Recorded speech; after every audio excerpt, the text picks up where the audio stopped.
Welcome to the ride with Wild Wayne Cartwright, an exciting thrill ride through the wonderful world of HBCU athletics.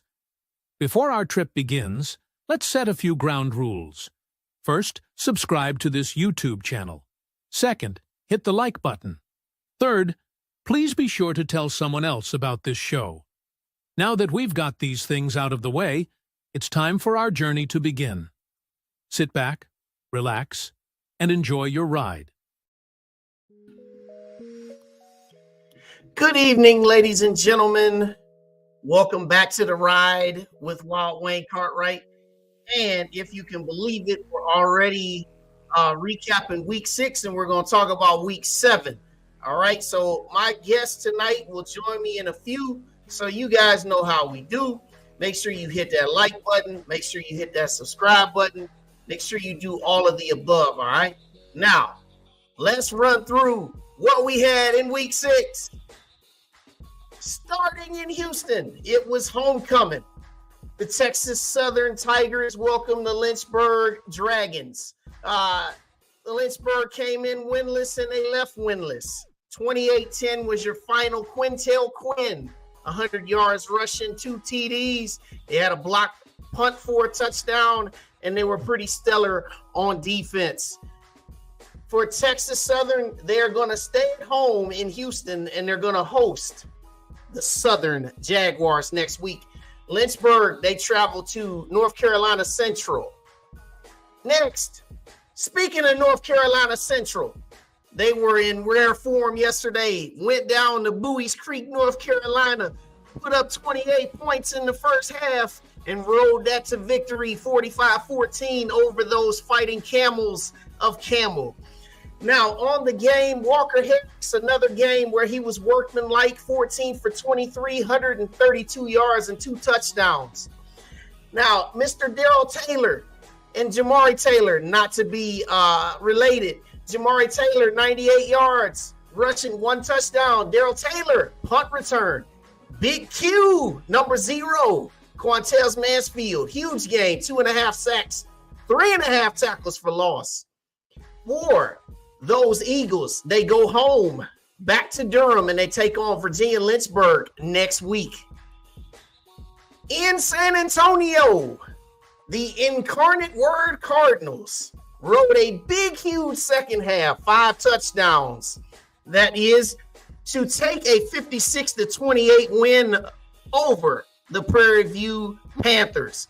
Prairie View, they put up a good fight in the first half, but Zach Calzada, who transferred from Texas A&M, was very good, 291 yards, 3 touchdowns, 516 total yards, and most importantly, no turnovers. That's a formula for victory.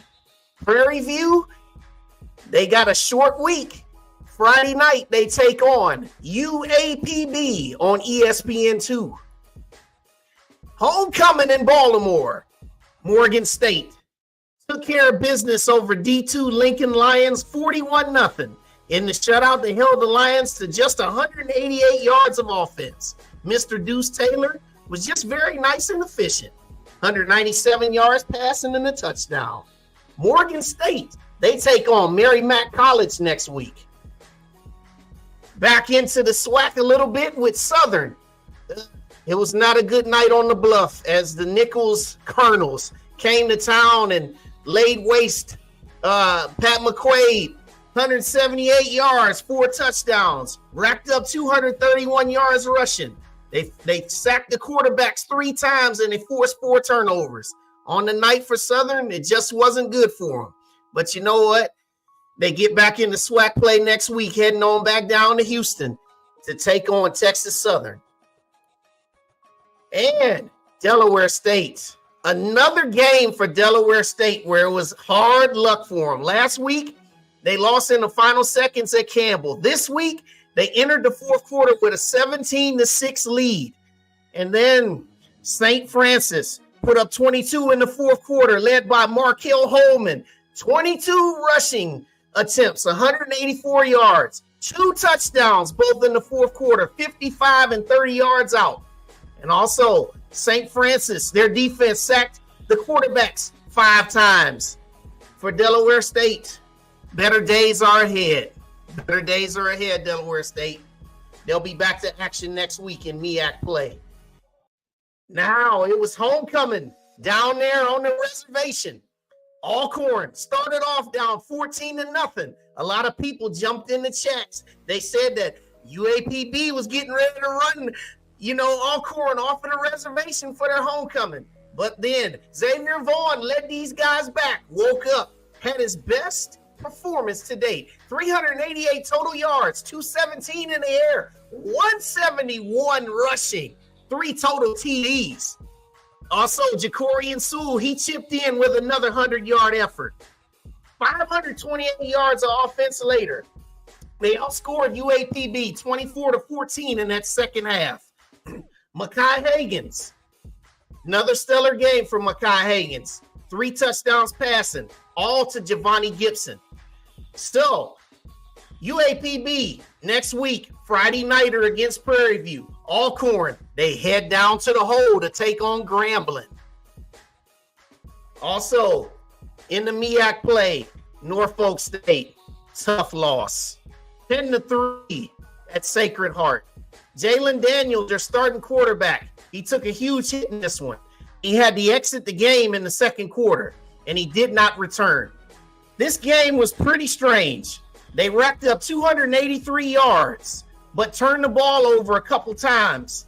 And also, they got stopped on downs when they got to the 5-yard line. They needed 4 plays, and they couldn't punch it in. So Sacred Heart wins 10-3. Norfolk State. Keep plugging, guys. Then my team. Gulf Coast Challenge down in Mobile. Shout out to Jackson State. They took care of business in this one. They raced out to a 38-10 halftime lead.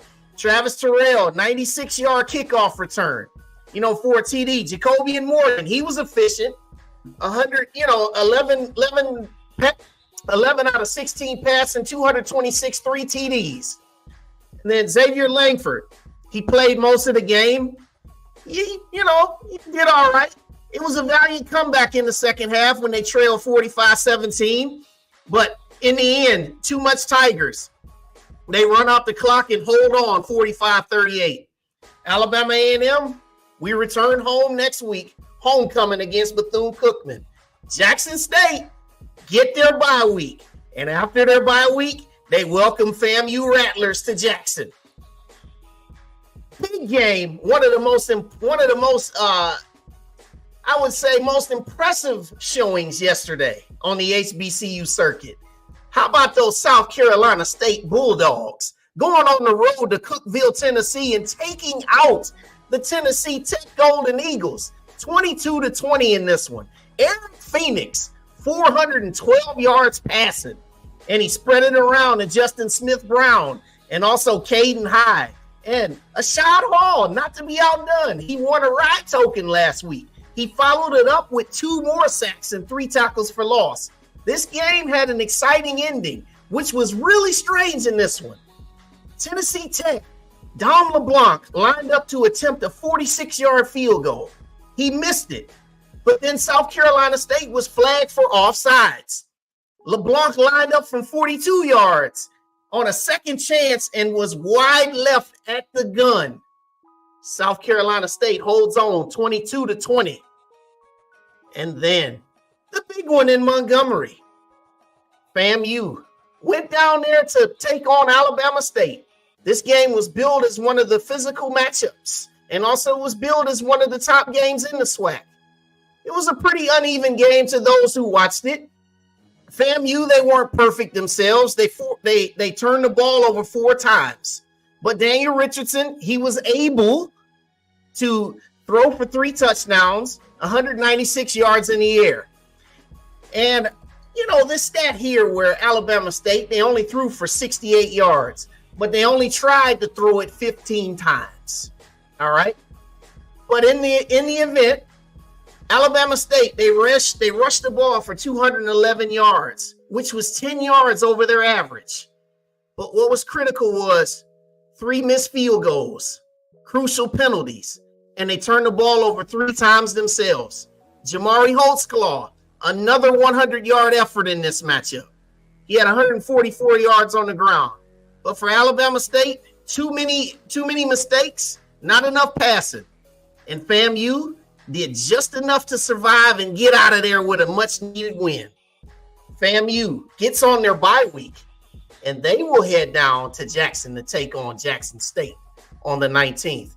Alabama State, right back in the saddle there in Montgomery, as Mississippi Valley State, fresh off of bye, comes to town. And so that is all of our games on yesterday. And some of the things that we had yesterday, as we go back and we just take a look at some of these, one of the things that I just want to highlight in the game that we had that was down in Cookeville, Tennessee. I'll pull it back up here. This game was full of fireworks. As you can see, there was a lot of offense to speak of. And yeah, here you go, Bakari. Yeah, shout out to you. Yeah, South Carolina State. Yeah, missed 3 field goals and 2 extra points. But you know what? These guys, Eric Phoenix, if he continues to play this style of game, and he's thrown for over 300 yards the last 3 times that he's been out here. Now, yeah, he threw 2 interceptions in the process, but these guys have been making the plays when they've been needing to make them. Their defense has been showing up in crucial moments. And I know that a lot of people think that North Carolina Central, yes, they were picked to be the favorite in the MEAC. I know some people think that that it possibly is North Carolina Central, but South Carolina State will definitely have something to say about that. Definitely. And also popping back to this game. Yeah, Benny, I know you said that Alabama State plays too conservative. And that was something that a lot of people thought. A lot of people thought that they didn't necessarily try to test FAMU too much in the passing game. And definitely throwing just 15 passing attempts is something that leads you to wonder. But in this game, they were down. Well, they already started with their 4th string quarterback with Zach Sims, and then they actually had to go to another quarterback.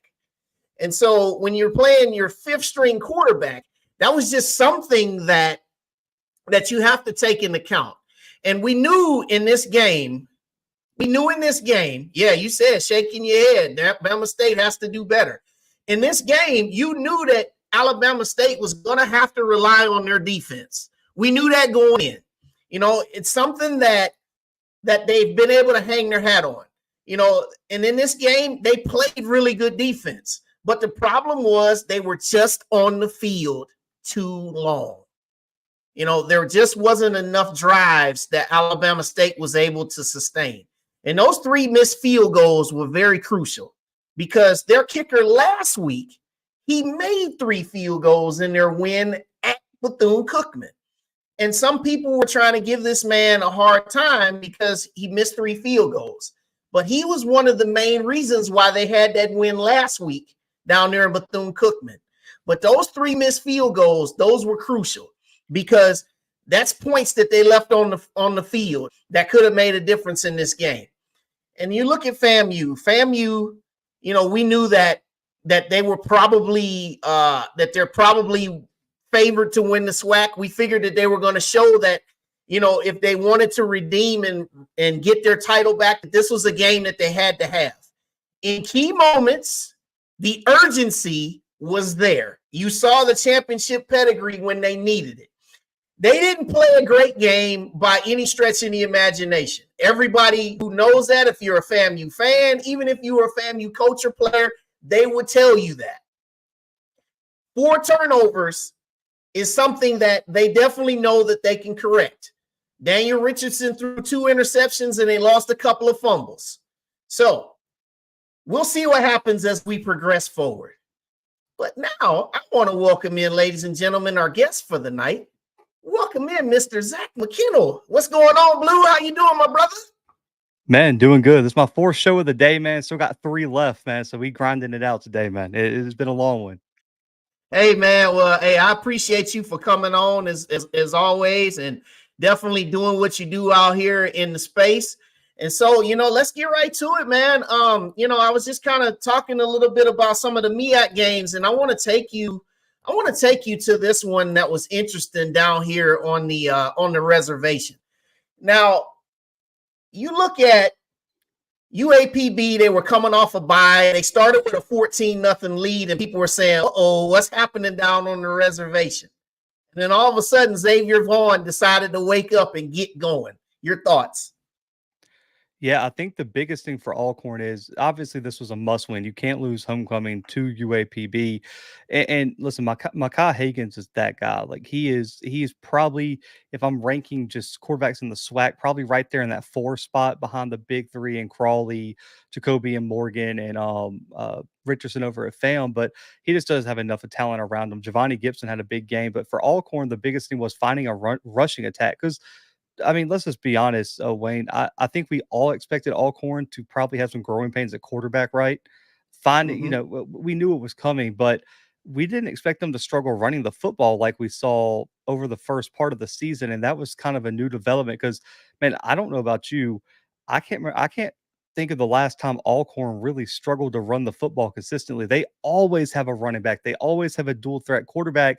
And I think with Xavier Vaughn, he gives you that dual threat ability, but also for Sewell to emerge as a go-to running back was big. That defense really stepped up after the first quarter. I think UAPB kind of caught them sleeping. I don't think they expected to see the high-powered offense that they saw. Took a minute, and then that Alcorn defense kind of kicked in. This was a big win. It was a big momentum win for Alcorn, who going into SWAC play, even though it was Valley and UAPB to open up, there was a lot of people picking UAPB and Valley to potentially upset Alcorn just because of how unimpressive they look. But regardless of what you think, they're sitting 2-0 in SWAC play, and if they can go into Grambling and get a win and get to 3-0, man, we're having a whole different conversation about Alcorn. Absolutely. And Grambling is they had a bye week, and they had a lot of time to think about that 5 overtime loss that they had against Prairie View. So that should be pretty interesting when they go down to the hole next week, because their last 2 visits haven't ended too well. Their last few visits, I don't think they've won since like the mid 2000s. Yeah. I remember the last time they went down there was a very struggling Grambling team, and Grambling played their best game that year. So, yeah. All right. So, talk about Norfolk State, man. Oh, this was tough. This was a head scratcher. 283 yards rushing, and you can only get 3 points. I mean, listen, the Dawson Odoms experiment in Norfolk might be coming to an end.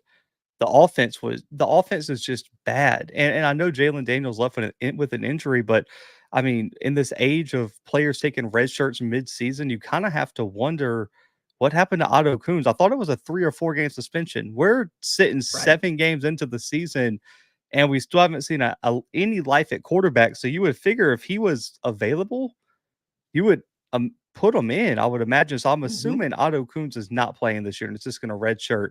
But man, Sacred Heart finds a way to win, I guess. But this was just, you can't lose to Sacred Heart 10-3. This is a team Delaware State beat earlier this year. Sacred Heart hasn't looked great. This was a really, really bad out of conference win. And it goes back, we talked last week on HBCU Nightly about Norfolk kind of looking like they gave up a little bit. Man, it looks like offense is mailed in for the season. They just don't have anything offensively, and it could be a long, long season for the Spartans this year. Yeah, and they got to the 4-yard line in the final minute on 1st and goal and could not get it in the end zone. That just summed up the whole day. So, yeah, better days ahead, maybe. We'll see. And then, I got to get your take on this game, because we know this almost was a mirror image of last year's game. Big Jackson State first half, and then A&M wakes up in the second half but comes up short. Talk about it. I'm going to be honest. Okay, so I understand the panic that Jackson State fans had at the end of this game, and they weren't impressed with their defense in the second half, and that's fine. But let's just be honest. I mean, when all of us, and there's a lot of people in the chat who have played, coached, been around sports, especially football, as soon as you take a breath and relax is exactly when the momentum gets away from you. And in football, it's just hard to get that momentum back. And I think that's really what happened because let's just be Jackson State dominated the first half. I mean, Mhm. they did whatever they wanted offensively. They were doing whatever they wanted defensively. And I don't know what it is about Xavier Langford. If the team on the other side has a G on his helmet or the block on their helmet, he turns into like this superstar quarterback that's either going to run for 300, throw for 200. His best games over the past few years have been against Grambling and Jackson. So I don't know what it is schematically that Langford just turns it on in these games. And it's very, very weird. But I still think Jackson has shown me everything that I was expecting from Jackson, right? They run the football really well. Jacoby and Morgan, efficient at quarterback, dual threat. I think Jonas Fortillion has kind of been the breakout star for them. He is just Mhm. electric at wide receiver. That catch early in the first half, that one-hander was Oh, beautiful. amazing. Yeah, and then Travis Terrell, it might be the most dynamic, explosive athlete in the SWAC, man. For a true freshman, I want to say he ranks near the top of the FCS in all-purpose yards. I think Jackson's going to be fine, Wayne. I'm going to be honest with you. I don't think Jackson fans should be hitting the panic button. I know they wanted a blowout win. Everyone wants to win big, but Mhm. I don't have any concern about Jackson. You kind of look at A&M like, I mean, where do we go from here if you're A&M? It's just like in the first half, it was uninspiring. Maybe can you build momentum off the second half? Last year, they weren't able to build off that second half comeback against Right. Jackson. Can you take that? Can you take that momentum and go beat Bethune-Cookman for homecoming, and maybe take that into the Magic City Classic, which I think is probably the most important game coming up for them. So Mhm. That's what I'm curious about. Has A&M packed it up this year? Now they're sitting here like, man, where do we get where do we get these wins? And also too, I mean, do you look at Maynard and wonder what's next for him as well? Yeah, and the thing that was really crazy in this game is that Avion Smith started and they came out running the ball. I mean, they had overload formations, and it was just really crazy to think like, what are we doing here? And then the second half, it's like, okay, wait a minute, we're down by a ton. Let's just air it out. Yep. So it leads you to question is what's the philosophy moving forward? But for us Alabama A&M fans and alums, we've been asking ourselves that question for 3 years since Glass left. So, but for Jackson State, real quickly here, next week they get a bye week and then they take on FAMU. What do you think are some of the things that they need to look at and focus on heading into this bye week ahead of that big matchup? You know, I talked to someone last night. We had a good conversation about that FAM JSU matchup that's upcoming, like you said. I think stylistically it's so interesting because in college football, styles make matchups. Is FAMU's defense going to be able to stop Jackson's running attack? Yeah. That's been I mean, they haven't stopped anybody rushing the football, and that seems like the worst recipe against a Jackson State offense that's going to run the football first. But on the flip side, the weakness for Jackson has been the secondary. What has Yes. FAMU been able to do? Daniel Richardson's been Throw able the to make ball. some plays through the air, and Jamari Gassett is a problem at wide receiver. So what gives? Is Jackson able to establish the run, play keep away, and bully FAMU, or does Daniel Richardson make enough plays on the road to potentially put Jackson's defense into some awkward situations? So I think it's a very interesting stylistic matchup, but at the end of the day, it's going to be a tough environment to go in there and get a win at the vet. Because I'm telling you, man, Jackson fans have had that date circled on their calendar, Wayne, and you know it. I mean, Jackson, Mm-hmm. it wouldn't matter if Jackson was 0-6 right now. That game would have they might put 70,000 in the vet. They're gonna have to add extra bleachers or I mean, there's gonna be so many fans looking forward to that one. And with how the SWAC has played out these first, 6-7 weeks, I don't even think that's your de facto SWAC East championship game.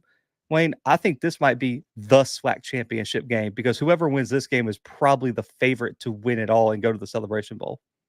Agreed. Absolutely agreed. I think that's going to be a pretty significant battle there. Now, I want to take you back here to Southern.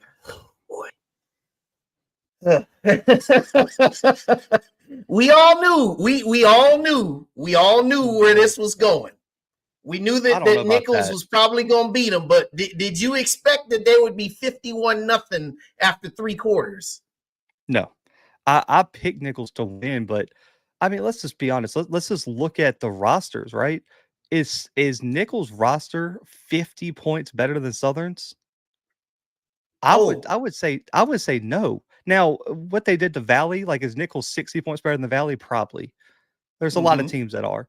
But Southern is supposed to be a preeminent HBCU program competing for SWAC championships year in and year out.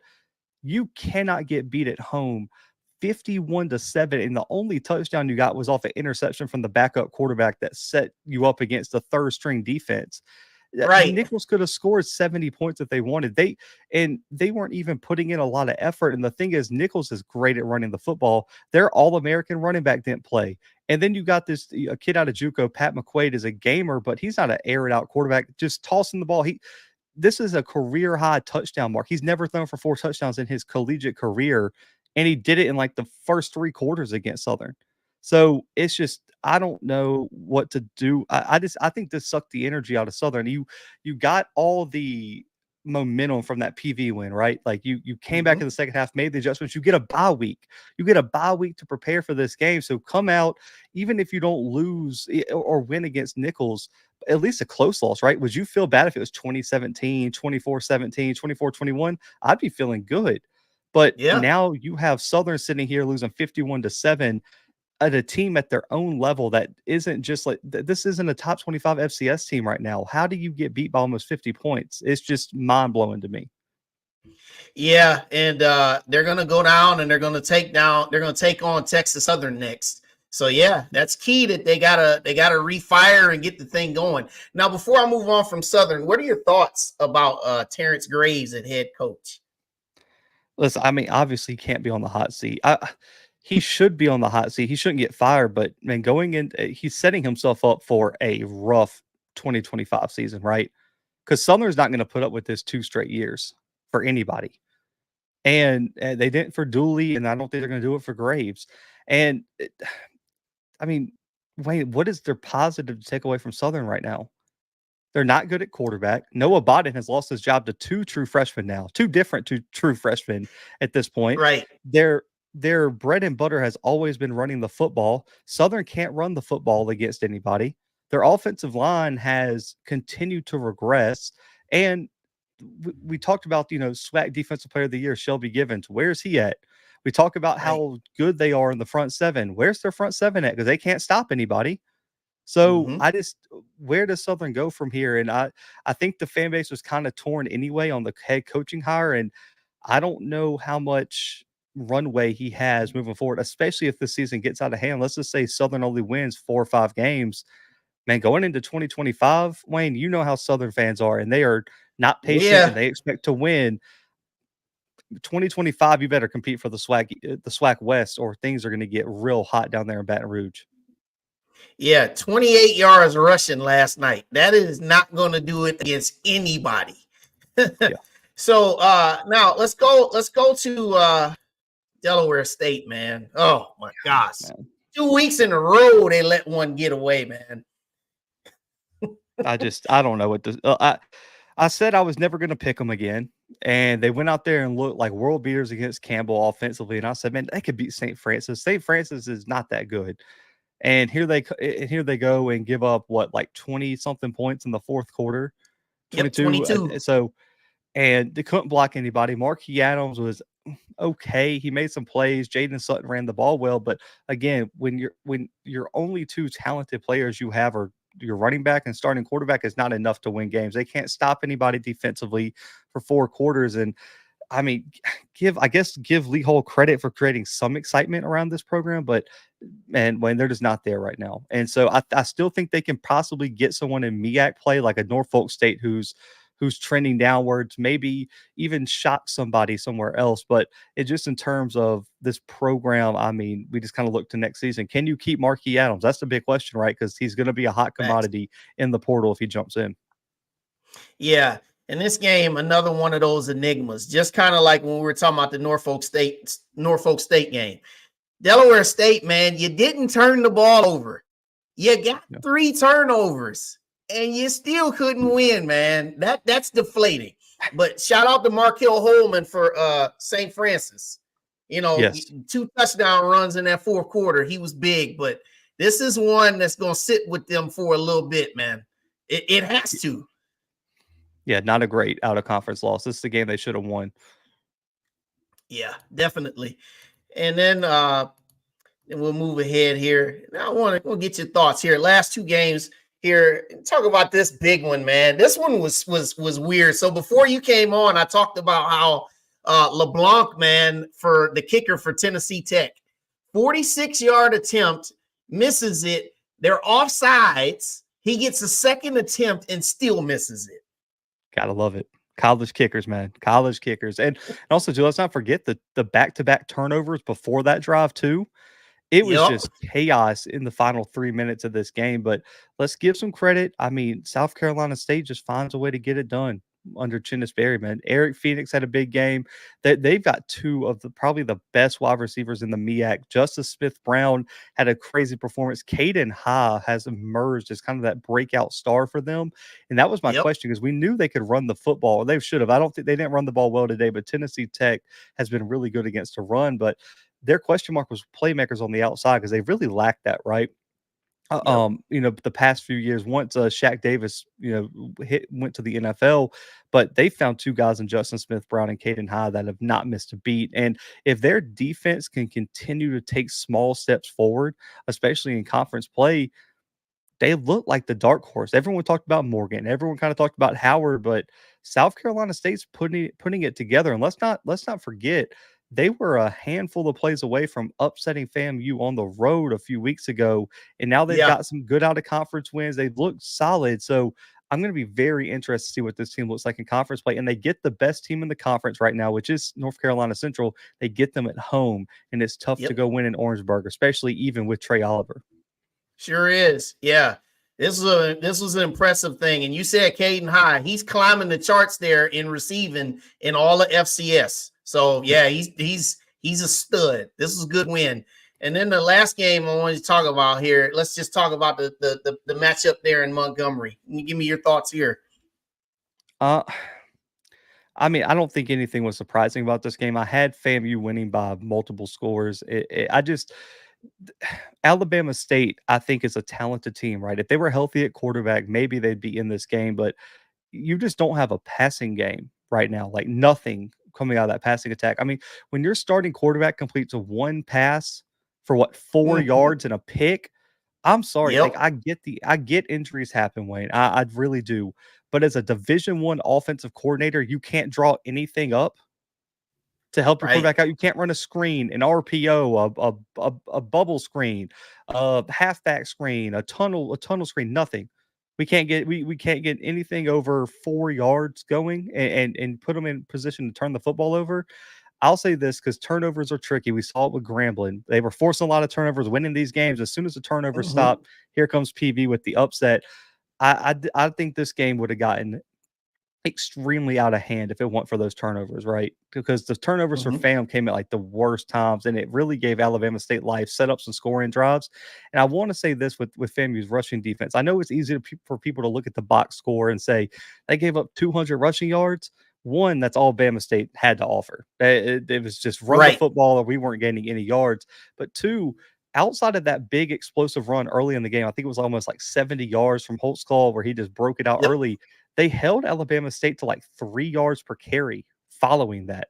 I thought they did well adjusting to stop the run, and I think it was because Alabama State couldn't throw the football. So FAM's going to be fine. That's what we talked earlier, that Jackson game is going to be massive. But for Bama State, man, it's just you're looking.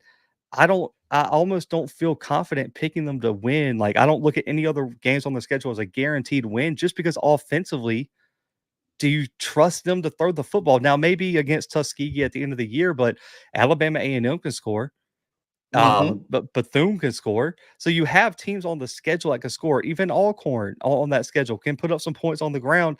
You're going to have to throw the football eventually. Do you trust them to throw the football? I personally right now don't, with what they have at quarterback. Yeah, I agree. And so I know you got to run. So real quickly, now that we've gone through 6 weeks here, MEAC and SWAC.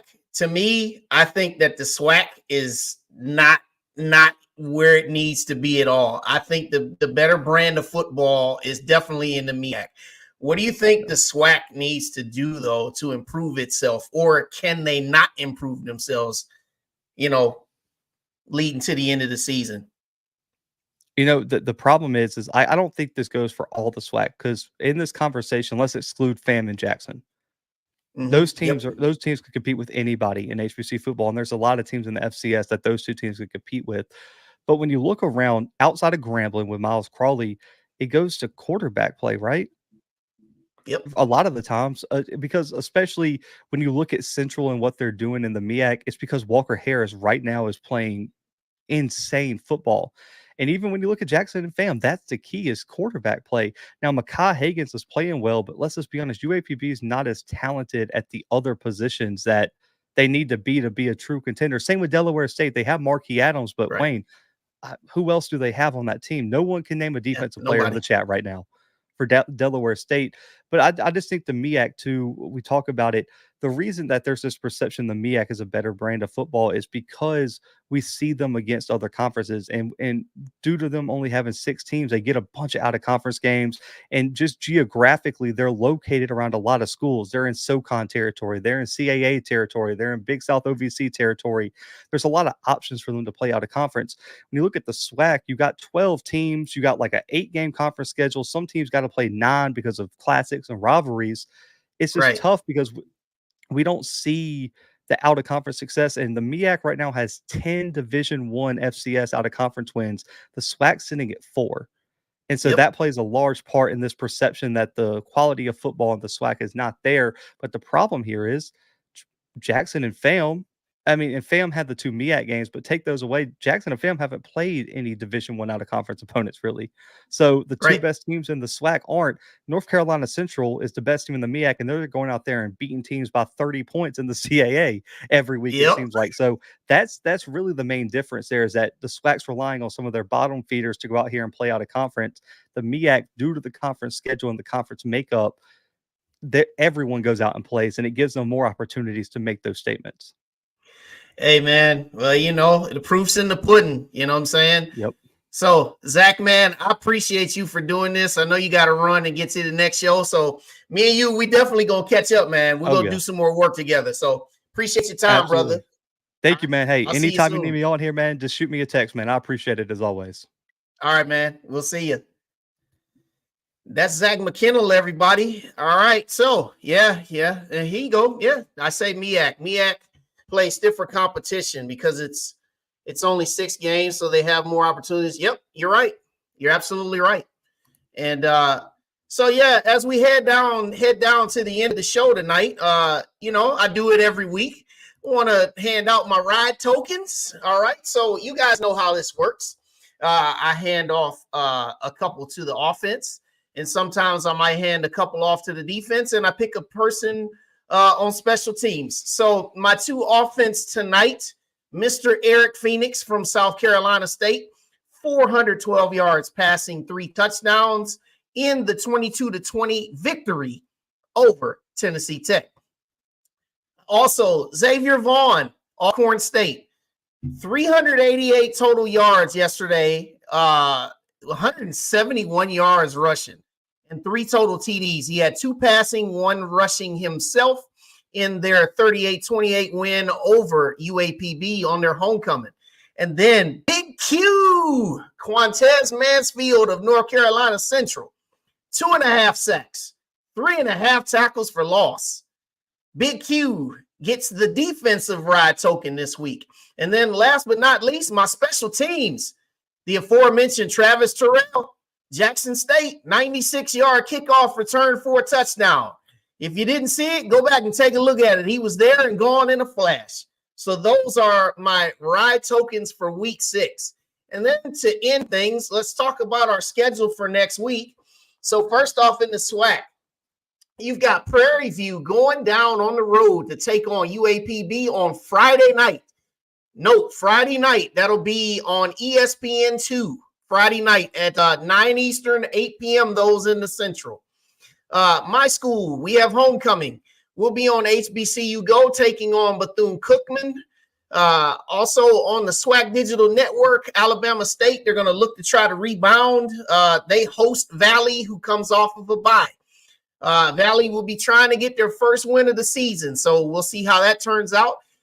Big one in the SWAC West next week, as Alcorn, fresh off of 2 wins to start their SWAC campaign, they're going to go on the road and visit the hole to take on Grambling. Grambling has been off. They were off last week, and they look to get back in the win column. So Alcorn taking the road. So that'll be on ESPN Plus. And then Southern, fresh off of their game last night, they're going to look to try to rebound as they get back into SWAC play, and they head on down to Houston to take on Texas Southern, who got a homecoming win yesterday over Virginia Lynchburg.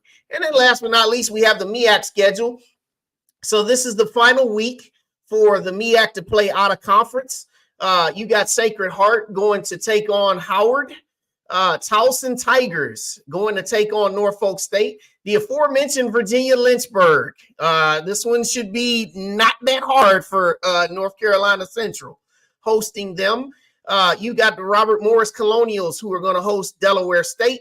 And then Morgan State, fresh off of their homecoming win yesterday over Lincoln, they're going to take on Mary Mac College. All right, so those are the games for next week. All right, so everybody, I like to thank you all for tuning in as always. Make sure you hit that like button. Make sure you hit subscribe. This is The Ride. We'll be back next week with another good one. I'm Wild Wayne Cartwright. Thanks for tuning in on The Ride.